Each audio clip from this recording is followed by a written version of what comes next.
ओम शांति। ओम शांति। आज 19/5/2025 के बाबा के साकार रूप के मधुर महावाक्य सुनेंगे। आज बाबा ने कहा, मीठे बच्चे, श्रीमत ही तुमको श्रेष्ठ बनाने वाली है। श्रीमत हमको श्रेष्ठ बनाने वाली है, इसीलिए श्रीमत को भूलो मत। इसीलिए क्या करना है, कभी भी श्रीमत को भूलना नहीं है।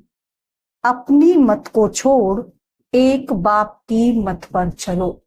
बाप की मत ही श्रीमत है। अपनी मनमत परमत यूज नहीं करनी है, केवल और केवल श्रीमत पर चलना है। प्रश्न है, पुण्य आत्मा बनने की युक्ति क्या है? कैसे बने पुण्य आत्मा? उत्तर है, पुण्य आत्मा बनना है तो सच्ची दिल से चाहते हैं ना पुण्य आत्मा बनना, तो क्या करें? सच्ची दिल से प्यार से एक बाप को याद करो। दूसरा, कर्म इंद्रियों से कोई भी विकर्म ना करो। कर्म इंद्रियों से कोई भी विकर्म ना करो। सबको रास्ता बताओ और अपनी दिल से पूछो। क्या पूछो? अपनी दिल से, यह पुण्य हम कितना करते हैं? ये पुण्य हम कितना करते हैं? कौन सा वाला? कि कर्म इंद्रियों से कोई विकर्म तो नहीं करते हैं, सबको रास्ता बताते हैं। अपनी चेकिंग करो, कोई ऐसा कर्म ना हो जिसकी 100 गुना सजा खानी पड़े। अपनी चेकिंग करनी है कि हमसे कोई ऐसा कर्म ना हो जाए जिसकी 100 गुना हमें सजा खानी पड़े। तो चेकिंग करने से पुण्य आत्मा बन जाएंगे। जितना जितना चेकिंग करेंगे उतना ही समझ में आएगा कि हम क्या गलती कर रहे हैं। समझ में तो तभी आएगा ना। तो इसलिए चेकिंग करनी है और फिर उसको सुधारना है। ओम शांति। रूहानी बाप बैठ बच्चों को समझाते हैं। यह तो बच्चों को मालूम है कि अभी हम शिव बाबा की मत पर चल रहे हैं। मालूम है ना किसकी मत पर चल रहे हैं इस समय? शिव बाबा की मत पर चल रहे हैं। उनकी है ऊंच ते ऊंच में, उससे ऊंची कोई मत होती नहीं। दुनिया यह नहीं जानती कि ऊंच ते ऊंच शिव बाबा कैसे बच्चों को श्रेष्ठ बनाने के लिए श्रेष्ठ मत देते। दुनिया इन बातों को नहीं जानती है। इस रावण राज्य में कोई भी मनुष्य मात्र, इस समय रावण राज्य में कोई भी मनुष्य मात्र मनुष्य को श्रेष्ठ मत दे नहीं सकते। मनुष्य किसी भी दूसरे मनुष्य को श्रेष्ठ मत नहीं दे सकता ना, क्योंकि श्रेष्ठ है ही नहीं मनुष्य, तो मत कैसे श्रेष्ठ होगी? अभी तुम ईश्वरीय मत वाले बनते हो। इस समय तुम बच्चों को पतित से पावन बनने के लिए ईश्वरीय मत मिल रही है। हमें तो भगवान मिल गया, हमने पहचान लिया उसको, तो हमें तो श्रेष्ठ मत मिल रही है कि कैसे हम श्रेष्ठ मत के आधार से अपने पिता की शिव बाबा की मत पर चल करके कैसे श्रेष्ठ बने। हमें तो मत मिल रही है ना। अभी तुमको पता पड़ा है कि हम तो विश्व के मालिक थे। राज खुल गया ना हमारे सामने। तो हम कौन थे? हम ही तो थे विश्व के मालिक। और अभी कौन बनेगा? फिर हम ही बनने वाले, बनेंगे भी हम। यह ब्रह्मा जो मालिक था उनको भी पता नहीं था। ब्रह्मा को भी कहाँ पता था, है ना। ब्रह्मा जो मालिक था उसको भी नहीं पता था। विश्व के मालिक फिर एकदम पतित बन जाते हैं। कहाँ तो विश्व के मालिक और कहाँ फिर पतित बन जाते हैं। यह खेल बहुत अच्छी रीति बुद्धि से समझने का है। खेल है ना ये पूरा 5000 वर्ष का, तो ये बुद्धि से समझने का खेल है, अच्छी रीति। राइट रोंग क्या है, सही क्या है, गलत क्या है, इसमें है बुद्धि की लड़ाई। बुद्धि क्या करती है? मन किसी बात को कहता है कि ये सही है, कर लो, तब बुद्धि तो बताती है कि ये गलत है ना? तो लड़ाई है ना बुद्धि की। सारी दुनिया है रॉन्ग, इस समय सारी दुनिया रॉन्ग है। एक बाप ही है राइट, सच बोलने वाला, सिवाय शिव बाबा के और कुछ भी ट्रुथ नहीं है, कुछ भी सच नहीं है। सारी दुनिया इस समय रॉन्ग है, गलत है। वह तुमको सचखंड का मालिक बनाते हैं। शिव बाबा हमको इस समय सचखंड का मालिक बनाते हैं, तो उनकी मत लेनी चाहिए, क्योंकि सचखंड का मालिक कैसे बनेंगे? शिव बाबा की मत पर ही तो बनेंगे ना, तो उनकी मत लेनी चाहिए। अपनी मत पर चलने से धोखा खाएंगे, अपनी मत पर चलेंगे तो धोखा खा जाएंगे। परंतु वह है गुप्त, शिव बाबा की मत गुप्त है भी निराकार ना। बाबा है भी निराकार, से साकार रूप में तो आता नहीं। हाँ, साकार तन का आधार लेता है, लेकिन वो भी गुप्त रीति। बहुत बच्चे गफलत करते हैं, समझते हैं यह तो दादा की मत है, क्योंकि शिव बाबा ने मत किसके द्वारा दी? ब्रह्मा के द्वारा। ब्रह्मा मुख से ही तो शिव बाबा ने बोला ना। तो बहुत बच्चे फिर गफलत कर जाते हैं। क्या गफलत करते हैं? कि ये तो इस दादा की मत है। माया श्रेष्ठ मत लेने ही नहीं देती है, माया श्रेष्ठ मत लेने नहीं देती है। श्री मत पर चलना चाहिए, श्री मत पर चलना चाहिए। बाबा आप जो कहेंगे हम मानेंगे जरूर। श्री मत पर चलना चाहिए और बाबा को क्या कहना चाहिए? बाबा आप जो कहेंगे हम मानेंगे जरूर। परंतु कई मानते नहीं हैं, कई मानते नहीं हैं। नंबरवार पुरुषार्थ अनुसार मत पर चलते हैं, बाकी तो अपनी मत चला लेते हैं। कई तो मानते नहीं हैं, नंबरवार पुरुषार्थ अनुसार मत पर चलते हैं, बाकी फिर अपनी मत भी चला लेते हैं, उसमें अपनी मत भी मिक्स कर देते हैं।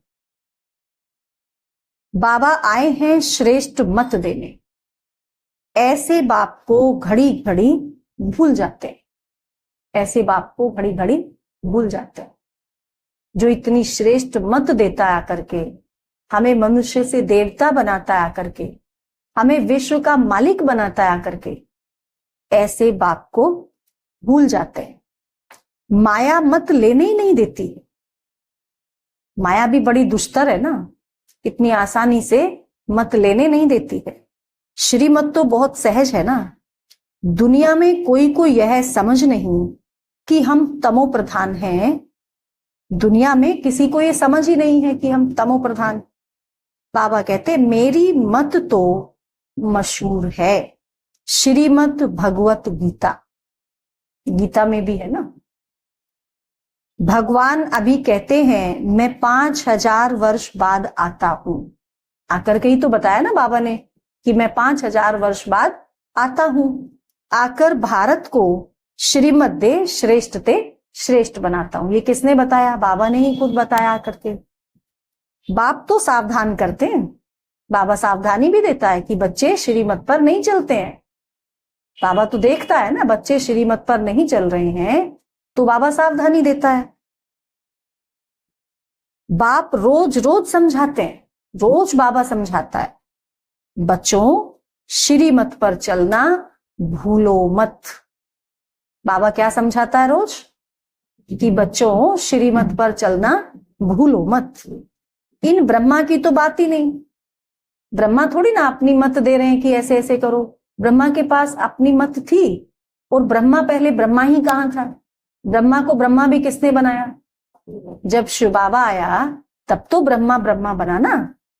तो बाबा कहते ऐसे नहीं सोचो कि ये सुना रहे हैं, इनके मुख से कुछ भी बोला जा रहा है तो क्या समझो शिव बाबा सुना रहे हैं, उनकी बात समझो। वही इन द्वारा मत देते हैं। इन द्वारा शिव बाबा ही मत दे रहे हैं, वही समझाते हैं। खान पान खाते नहीं, कहते मैं तो अभोक्ता हूं। तुम बच्चों को श्रीमत देता हूं, बाबा तो अभोक्ता है, कुछ खाता थोड़ी ना है। नंबर 1 मत देते हैं शिव बाबा की। नंबर 1 मत क्या है कि बच्चे मुझे याद करो। ये है बाबा की नंबर 1 मत। कोई भी विकर्म नहीं करो, कुछ भी विकर्म हमसे हो ना जाए, इस पर अटेंशन रखना है। अपने दिल से पूछो कितना पाप किया है। बाबा कहते अपने दिल से पूछो कितना पाप किया है। यह तो जानते हो सबका पापों का घड़ा भरा हुआ है।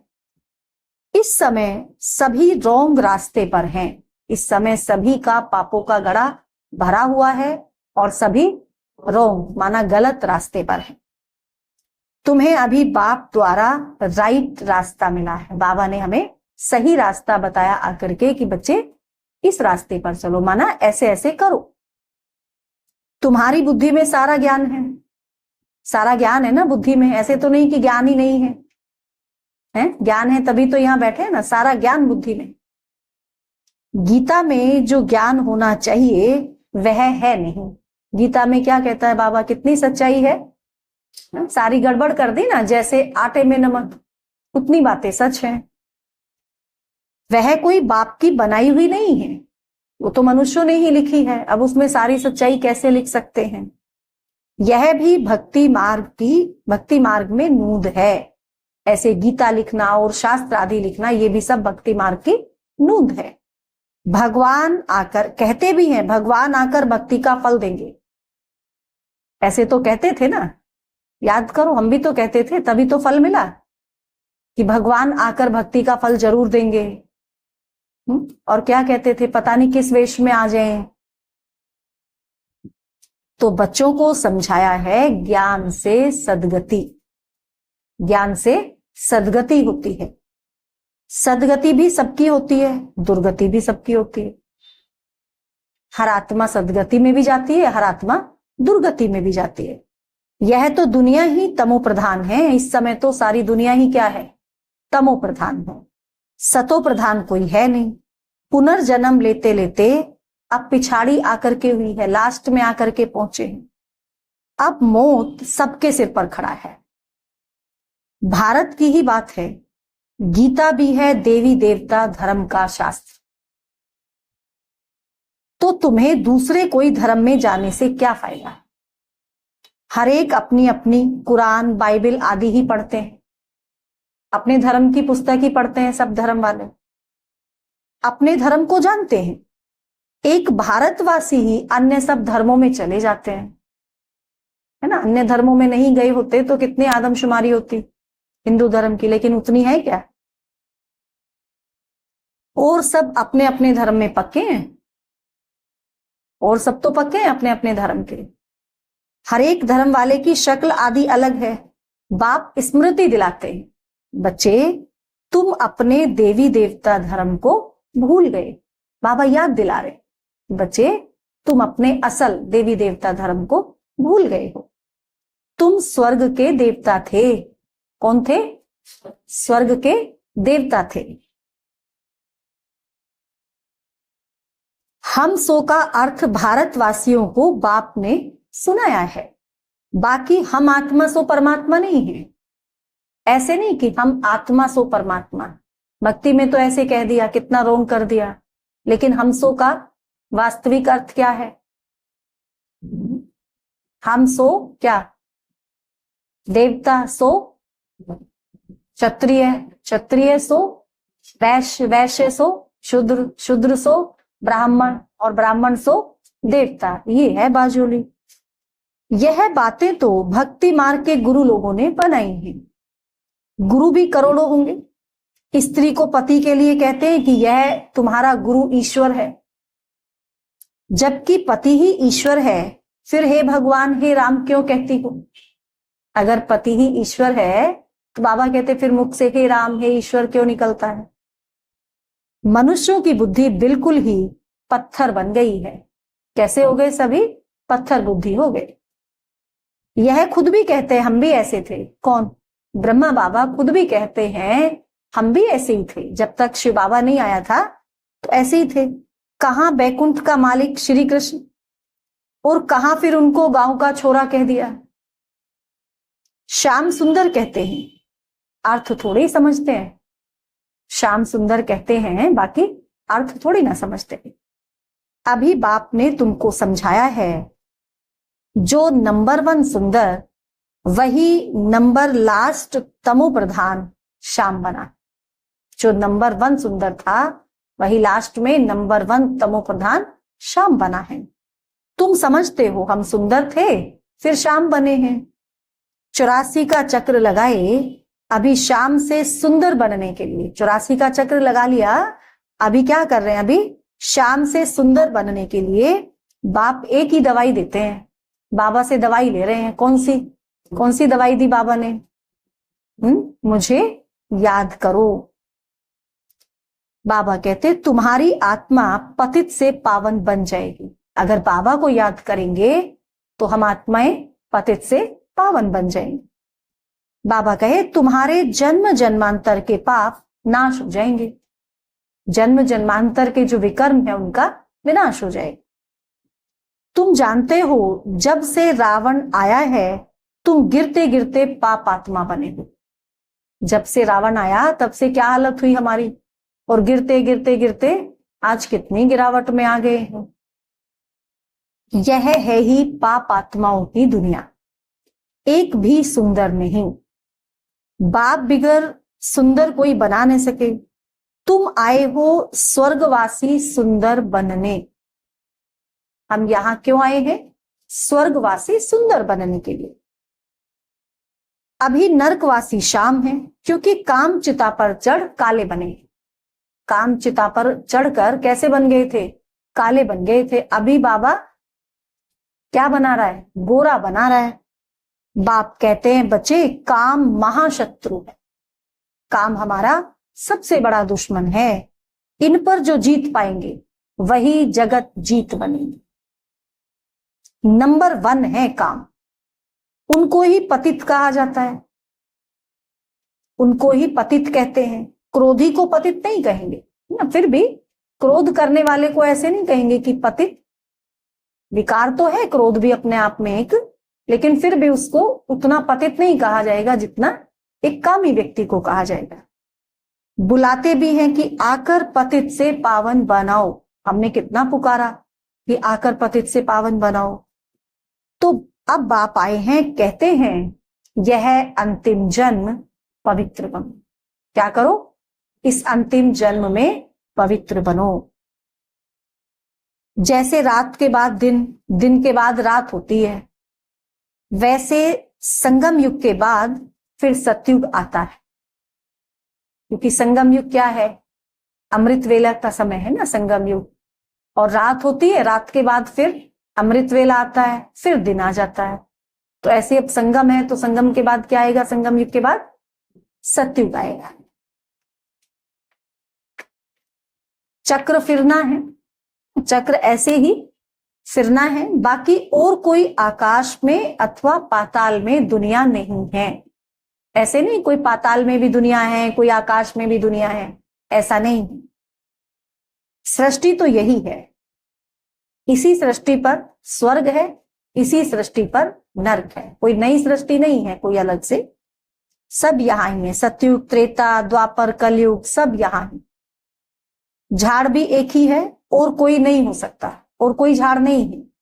यह सब गपोड़े हैं जो कहते हैं अनेक दुनियाएं। फलाने प्लेनेट पे दुनिया है, वहां उस ग्रह पे दुनिया है, जो ऐसे कहते हैं वो सब क्या है? गपोड़े हैं।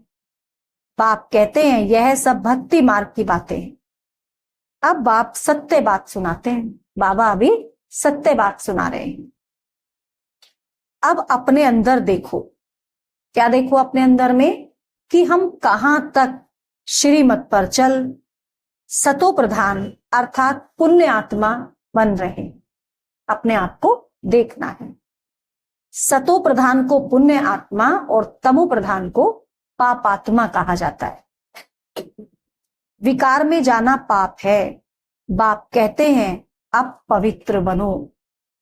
मेरे बने हो तो बाबा कहे मेरी श्रीमत पर चलना है। अगर बाप के बने हैं तो बाप की श्रीमत पर चलना पड़े।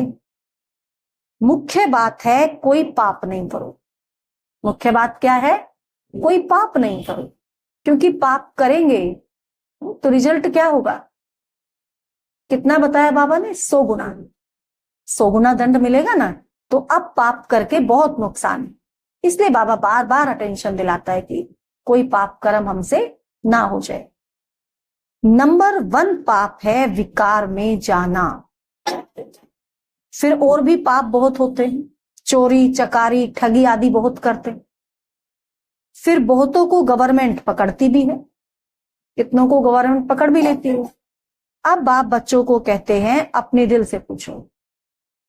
कितनी बार पूछवाया बाबा ने आज? अपने दिल से पूछो, हम कोई पाप तो नहीं करते हैं? क्या पूछना है अपने दिल से? हम कोई पाप तो नहीं करते हैं? ऐसे मत समझो हमने चोरी की व रिश्वत खाई तो यह बाबा तो जानी जाननहार है, सब जानते हैं। नहीं, जानी जाननहार का अर्थ कोई यह नहीं है कि हमारे अंदर क्या चल रहा है या हम क्या कर रहे हैं बाबा वो आकर के देखेगा या जानेगा। जानी जाननहार मतलब सृष्टि के आदि मध्य अंत को जानते हैं, वो राज हमको सुनाते हैं ना। बाकी ये थोड़ी ना बताएंगे तुमने ये पाप किया, तुमने ये चोरी की, तुमने ये ठगी की। ये तो खुद ही को समझना पड़ेगा।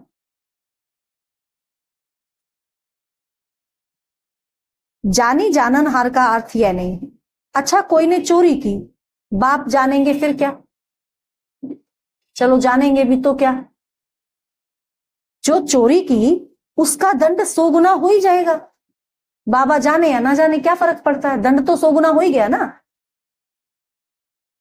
बहुत बहुत सजा खाएंगे, सजा खानी पड़ेगी फिर, और पद भी भ्रष्ट हो जाएगा। बाप समझाते हैं ऐसे अगर काम करेंगे तो दंड भोगना पड़ेगा। ऐसे काम करेंगे तो दंड भोगना पड़ेगा। कोई ईश्वर का बच्चा बनकर फिर चोरी करता, शिव बाबा जिससे इतना वर्षा मिलता है उनके भंडारे से चोरी करता, यह तो बहुत बड़ा पाप है। कितना बड़ा पाप हो गया है। कोई कोई में चोरी की आदत होती, आदत इतनी पक्की होती है ना, ना चाहते हुए भी कुछ ना कुछ गड़बड़ कर ही देते हैं। उनको जेल बर्ड कहा जाता है।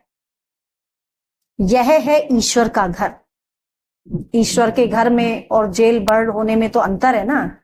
तो ईश्वर के घर में रह रहे हैं तो जेल बर्ड थोड़ी ना बनकर रहेंगे। और हम सभी कहाँ रहते हैं? सभी ईश्वर के घर में रह रहे हैं, अपने अपने घर में रह रहे हैं। सबने अर्पण कर दिया ना सब कुछ, तो कहाँ रहते हैं? बाबा के घर में रहते हैं।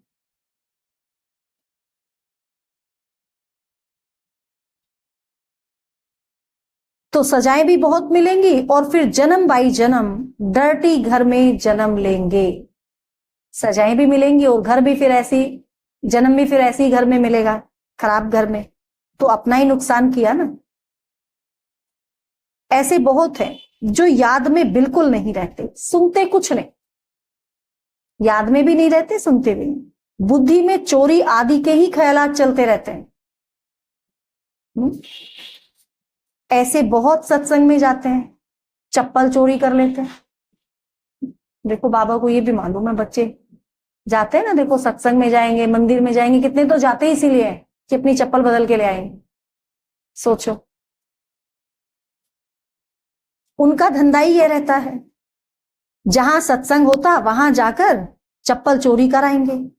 दुनिया बिल्कुल ही डर्टी है इस समय, दुनिया बिल्कुल गंदी हो गई है। यह है ईश्वर का घर। चोरी आदि की आदत तो बहुत खराब है। कहा जाता है कख का चोर 100 लख का चोर। चोरी तो चोरी है, चाहे छोटी सी की या बड़ी की। ऐसे तो नहीं कि हमने तो 1 ही रुपया चुराया या हमने तो बस 2 रसगुल्ले चुराए थे। चोरी तो चोरी है। अपने अंदर में पूछना चाहिए, अपने अंदर से पूछो हम कितना पुण्य आत्मा बने, हम कितना पुण्य आत्मा बने हैं, अपने अंदर से पूछो। कितना बाप को याद करते हैं? जितना बाप को याद करते जाएंगे उतना उतना पुण्य आत्मा बनते जाएंगे। कितना हम सुदर्शन चक्रधारी बनते हैं। सुदर्शन चक्र से क्या होता है? राक्षसों के गले कटते हैं। सुदर्शन चक्र का यही तो यादगार है। और सुदर्शन चक्र हम चलाएंगे तो क्या होगा? हमारे अंदर कितने राक्षस बैठे हैं, उन सबके गले कटेंगे। 5 तो मुख्य हैं, बाकी उनका पूरा परिवार भी तो है सबका। कितनी बड़ी बड़ी फैमिली है उनकी, तो उनके गले कैसे कटेंगे, कैसे भगेंगे वो हमें छोड़ करके, जब हम सुदर्शन चक्र फिराएंगे।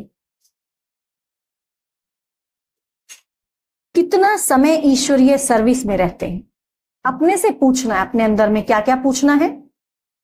हम कितना पुण्य आत्मा बने हैं, कितना बाप को याद करते हैं, और कितना सुदर्शन चक्रधारी बनते हैं, और कितना समय ईश्वरीय सर्विस में रहते हैं।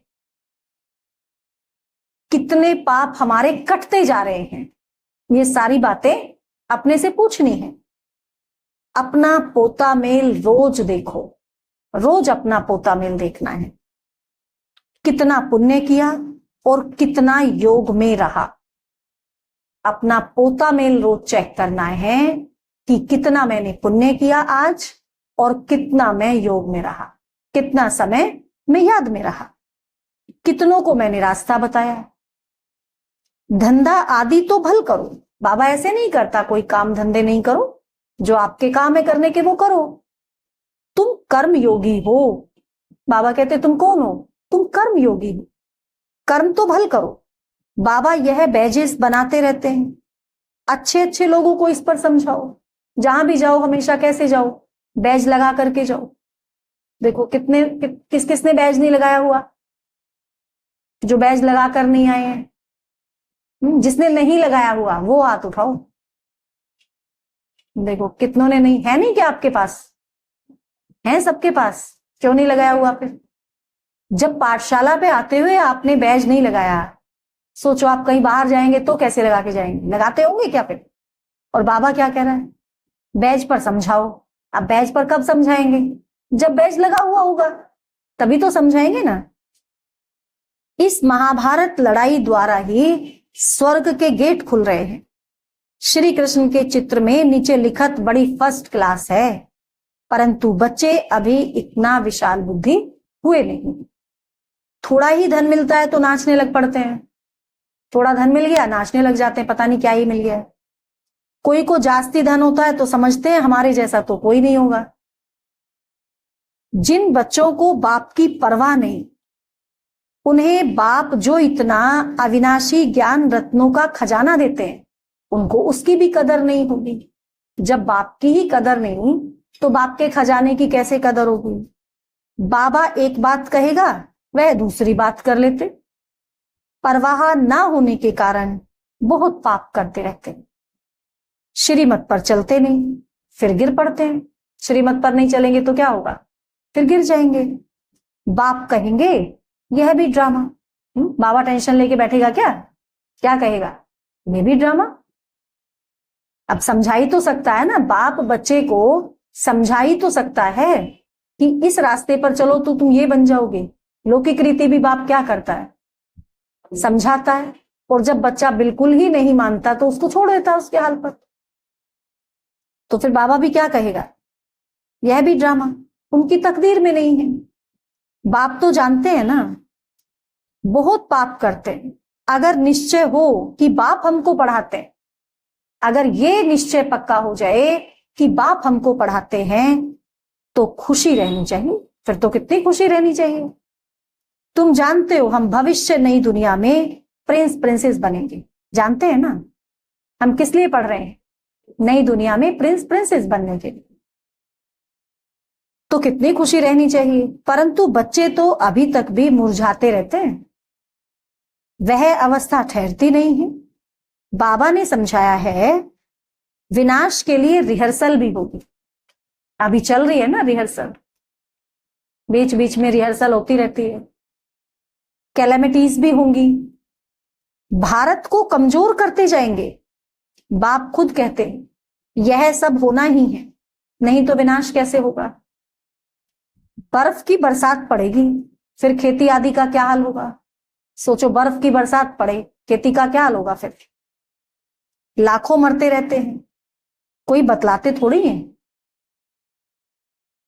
तो बाप मुख्य बात समझाते हैं कि ऐसे अपने अंदर जांच करो। क्या जांच करो अपने अंदर? मैं कितना बाप को याद करता हूं। आज रात को सब अपना पोता मेल देकर सोएंगे बाबा को, ठीक है, कि आज मैंने कितना समय बाबा को याद किया। पक्की बात है, सब पोता मेल देकर सोएंगे। हाथ उठाओ किस किसने पक्का किया। हाँ, जो नहीं भी देते आज वो भी देंगे, बाबा को पोता मेल देकर सोएंगे कि आज मैंने कितना समय बाप को याद किया, आज मुझसे कोई पाप कर्म तो नहीं हुआ, आज मैंने कितना पुण्य जमा किया, मैंने कितना सर्विस की, बाबा की श्रीमत पर कितना चल। ये सारा पोता मेल बाबा को देख करके तब सोएंगे।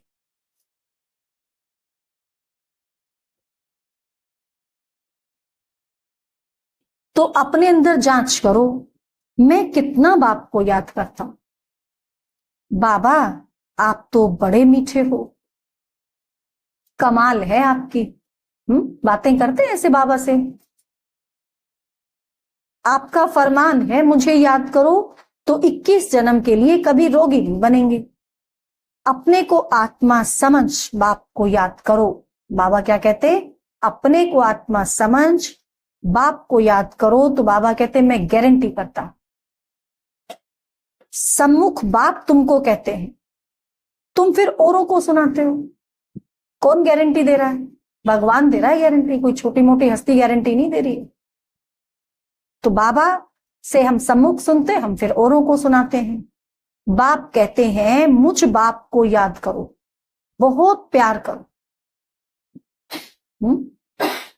तुमको कितना सहज रास्ता बताता हूं पतित से पावन होने का। कोई कहते हैं हम तो बहुत पाप आत्मा है। अच्छा, फिर ऐसे पाप नहीं करो,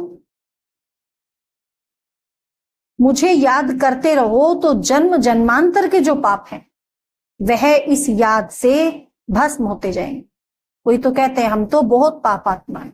बाबा क्या कहेगा? अच्छा क्या करो अभी? तो अभी ऐसे और पाप नहीं करो, जो हुए सो हुए। और अब क्या करो?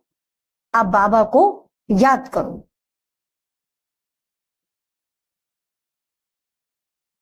तो याद से क्या होगा? जन्म जन्मांतर के जो पाप हैं वो इस याद से भस्म होते जाएंगे। याद की ही मुख्य बात है, इसको कहा जाता है सहज याद। योग अक्षर भी निकाल दो, थोड़ा मुश्किल है ना, तो बाबा कहते हैं योग अक्षर भी निकाल दो। सन्यासियों के हठ योग तो किस्म किस्म के हैं, अनेक प्रकार के सिखलाते। इस बाबा ने गुरु तो बहुत किए हैं ना, ब्रह्मा बाबा ने भी कितने गुरु किए। अभी बेहद का बाप कहते हैं इन सबको छोड़ो, अभी गुरुओं आदि को सबको छोड़ दो। गुरुओं का गुरु मिल गया तो गुरु क्या करेगा फिर? इन सबका भी बाबा कहते मुझे ही उद्धार करना है, और कोई की ताकत नहीं जो ऐसे कह सके। सभी गुरुओं आदि का मुझे उद्धार करना है, और किसी को कहने आएगा ऐसे सिवाय बाबा के? बाप ने ही कहा है मैं इन साधुओं का भी उद्धार करता हूं। यह फिर गुरु कैसे बन सकते हैं? तो मूल एक बात बाप समझाते हैं, अपने दिल से पूछो। कितनी बारी बाबा ने बोली ये बात आज? जब दोबारा मुरली पढ़ोगे सुनोगे तो नोट करना कि अपनी दिल से पूछो, हम कोई पाप तो नहीं करते हैं? पूछो अपने आप से, हम कोई पाप तो नहीं करते हैं? किसी को दुख तो नहीं देते हैं? इसमें कोई तकलीफ नहीं है। अंदर जांच करनी चाहिए, सारे दिन में कितना पाप किया, कितना याद किया, सारे दिन में कितना पाप किया और कितना बाबा को याद किया। याद से ही पाप भस्म होंगे। कोशिश करनी चाहिए। बाबा कहते कोशिश तो करो, यह बहुत मेहनत का काम है। आज तो बाबा कह रहे मेहनत का काम है, बाकी तो कहते याद तो बहुत सहज है। यह बहुत मेहनत का काम है। मेहनत का तो है ना, मेहनत का क्यों बन जाता है? ऐसे तो मेहनत का नहीं है, लेकिन माया मेहनत का बना देती है। माया आती है ना, बार बार अटैक करती है। ज्ञान देने वाला एक ही बाप है। बाप ही मुक्ति और जीवन मुक्ति का रास्ता बतलाते। अच्छा, मीठे मीठे सिकिलधे बच्चों प्रति माता पिता बाप दादा का याद प्यार और गुड मॉर्निंग। रूहानी बाप की रूहानी बच्चों को नमस्ते। हम रूहानी बच्चों की रूहानी माता पिता बाप दादा को याद प्यार, गुड मॉर्निंग, नमस्ते बाबा नमस्ते, शुक्रिया बाबा शुक्रिया। धारणा के लिए मुख्य सार।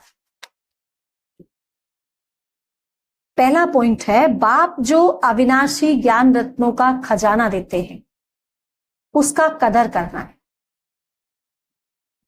बेपरवाह बन पाप कर्म नहीं करने हैं। अगर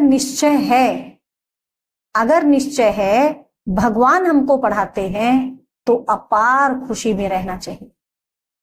अगर निश्चय है भगवान हमको पढ़ाते हैं तो अपार खुशी में रहना है। दूसरा पॉइंट है, ईश्वर के घर में कभी चोरी आदि करने का ख्याल न आए। यह आदत बहुत गंदी है।